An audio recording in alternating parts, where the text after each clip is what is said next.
চুপ্পুকে বিদায় করার জন্য বাংলাদেশের সকল ছাত্র ছাত্রী জনতা চুপ্পুর বাসস্থান ও অফিসের চারিপাশে ঘেরাও করে অবস্থান গ্রহণ করুন। যতক্ষণ পর্যন্ত চুপ্পু স্বেচ্ছায় পদত্যাগ না করে বঙ্গভবন ত্যাগ না করবে, ততক্ষণ পর্যন্ত আপনারা বঙ্গভবনের চারিপাশ থেকে আপনারা সরবেন না। সেই একতাকে কাজে লাগিয়ে বাংলাদেশকে সবচেয়ে বড় সংস্কার করতে হবে। চুপ্পুকে বিদায়, এই দুর্বল উপদেষ্টা এবং ষড়যন্ত্রিক উপদেষ্টাকে বিদায়, এবং যা আমি গত ভিডিওতে বলেছি, কোনো সংঘাতের সৃষ্টি না করে বাংলাদেশ সশস্ত্র বাহিনীর ভিতর থেকে দেশপ্রেমিক জুনিয়র সিনিয়র সকল সেনা সদস্য এক হয়ে বর্তমান সেনাবাহিনী প্রধানকে অবসরে পাঠাতে হবে এবং সেখানে এমন একজন সেনা প্রধানকে বসাতে হবে যাকে নিয়ে যার কোনো ত্রিসীমানায় ভারতের বা আওয়ামী লীগের কোনো গন্ধ নেই। আমরা 5ই আগস্টের পরে যেই কাজে ব্যর্থ হয়েছি বা ছাত্র জনতা যেই কাজে ব্যর্থ হয়েছে সেই কাজকে এবার সম্পন্ন করতে হবে। তা হচ্ছে চুপ্পুকে লাথি মেরে বিদায় করে সেখানে বঙ্গভবনে রাষ্ট্রপতির পদে অতিরিক্ত দায়িত্বে, প্রধান উপদেষ্টার অতিরিক্ত দায়িত্বে আমাদের মাননীয় প্রধান উপদেষ্টা প্রফেসর ইউনূসকে প্রেসিডেন্ট হিসাবে সেখানে পদায়ন করতে হবে। যখনই প্রফেসর ইউনূস প্রধান উপদেষ্টা এবং রাষ্ট্রপতির দায়িত্বে থাকবেন, তখন বাংলাদেশের সকল কর্মকাণ্ডের নিয়ন্ত্রণ চলে আসবে দেশপ্রেমিক বাংলাদেশিদের অধীনে এবং বাংলাদেশ হবে পূর্ণ স্বাধীন ইনশাআল্লাহ। একই সাথে যেই কাজটি করতে হবে সেটা হচ্ছে বর্তমান উপদেষ্টা মণ্ডলীতে যেই সব দুর্বল উপদেষ্টা আছে এবং ভারতীয় ষড়যন্ত্রকারী উপদেষ্টা আছে তাদেরকেও একই সাথে চুপ্পুর সাথে লাথি দিয়ে বিদায় করতে হবে। তার মাঝখানে নষ্টা উপদেষ্টা আসিফ নজরুলকে বিদায় করতে হবে। আমাদেরকে এই চারিদিকে দোষারোপের আঙ্গুল তুলাতুলিতে যখন আমরা ব্যস্ত, আর একটার পর একটা যখন নতুন কাহিনী বের হচ্ছে বা বের করা হচ্ছে, তার সকল কিছুর পিছনেই কিন্তু এক ভয়ঙ্কর চক্রান্ত বাংলাদেশে সামনে ঈদের জামাতে অথবা যে কোনো বড় বাংলাদেশের জনসমাবেশে কোনো জঙ্গি কার্যক্রম পরিচালনা করার আভাস পাওয়া যাচ্ছে, যা ভারতের প্রস্তুতি প্রায় সম্পন্ন। তাই সবাই হুঁশিয়ার থাকুন। যে কোনো মূল্যের বিনিময়ে আমাদেরকে সচেতন থেকে সবাইকে একতাবদ্ধ হয়ে বাংলাদেশের মাটিতে ভারতের এই জঙ্গি পরিকল্পনা ধ্বংস করে দিতে হবে।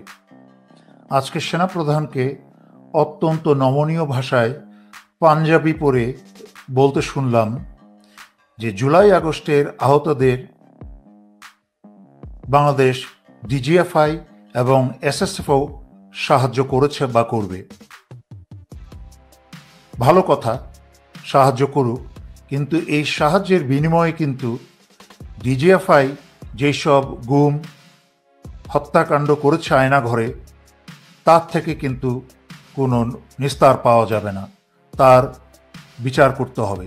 সুতরাং আমি সেনাপ্রধানকে এখনও শেষ সময় অনুরোধ করছি, তাদের এই দান করা অর্থের প্রয়োজন নেই, বরং স্বৈরাচারী শেখ হাসিনার আমলে যেই সব ডিজিএফআই প্রধান ছিল এবং পরবর্তীতে অন্যান্য পদে যারা ছিল তাদেরকে আইনের হাতে তুলে দিন, এবং সেটাই হবে এই দেশ এবং জনগণের প্রতি সবচেয়ে বড় সাহায্য। বাংলাদেশ সেনাবাহিনী দেশের সম্পদ, আর এই সেনাবাহিনীর কিছু কুলাঙ্গার ভারতীয় সম্পদ। তাই কিছু কুলাঙ্গারের জন্য দেশের সেনাবাহিনীর নাম ধরে ডাকা, এই দেশের সম্পদকে অপমানিত করা এবং ভারতের উদ্দেশ্য হাসিল করা। শান্তির মাধ্যমে এবং জাতীয় একতার মাধ্যমে ভারতীয় এইসব কুলাঙ্গারদেরকে বিদায় করা সহজ ও সম্ভব। গত জুলাই ও আগস্টের পরে আবারও হাসনাত জাতির সামনে সত্যকে উন্মোচিত করে জাতিকে একত্রিত করেছে। তাই এই সুযোগকে আমাদের কাজে লাগাতে হবে দেশের স্বার্থে ও জনতার স্বার্থে। অশান্তি ও দাঙ্গা সৃষ্টি হচ্ছে ভারতের উদ্দেশ্য, এবং ভারত এই উদ্দেশ্যকে কাজে লাগিয়ে বাংলাদেশে প্রবেশ করার চেষ্টা করবে। তাই আমাদেরকে থাকতে হবে অত্যন্ত সচেতন ও হুঁশিয়ার। কিছু অতি আবেগপ্রবণ ব্যক্তি ও গোষ্ঠীকে আমি বলতে শুনেছি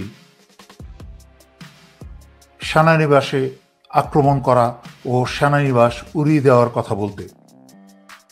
মনে রাখতে হবে, এটা ভারতীয় সেনানিবাস নয়, এটা পাকিস্তানের সেনানিবাস নয়, এটা বাংলাদেশের সম্পত্তি, বাংলাদেশের সেনাবাহিনীর সেনানিবাস, যেখানে শুধু কিছু ভারতীয় কুসেনা সদস্য থাকে না, এখানে বেশিরভাগ দেশপ্রেমিক সেনা সদস্যও থাকে।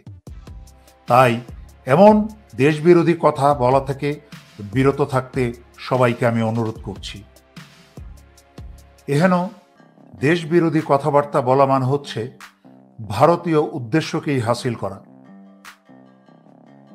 মনে রাখতে হবে, স্বৈরাচারী শেখ হাসিনাকে এবং তার আওয়ামী সন্ত্রাসীদেরকে দেশ থেকে বিতাড়িত করতে কিন্তু দেশ বা কোনো সেনানিবাস জ্বালাতে হয়নি।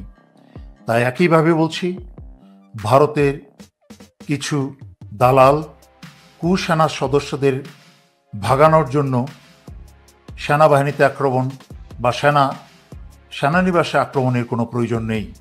এহেন ধ্বংসাত্মক কথাবার্তা থেকে আপনারা বিরত থাকুন। এহেন কথাবার্তা শুধুমাত্র বাংলাদেশে গৃহযুদ্ধই সৃষ্টি করবে, ভালো কিছু বয়ে আনবে না। ভারত আন্তর্জাতিক চক্রান্তে ব্যর্থ হয়ে এবং আভ্যন্তরীণ সকল চক্রান্তে ব্যর্থ হয়ে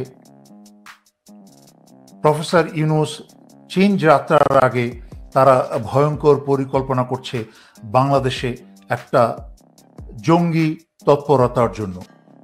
আমরা জানি গত 54 বছর, বিশেষ করে গত 16 বছর বাংলাদেশে যত প্রকার জঙ্গি কার্যক্রম হয়েছে তার সব কিছুর পিছনেই প্রশিক্ষণদাতা, সরঞ্জাম সরবরাহকারী এবং সেই জঙ্গি কার্যক্রম পরিচালনা করার সকল দায়িত্বে ছিল ভারত।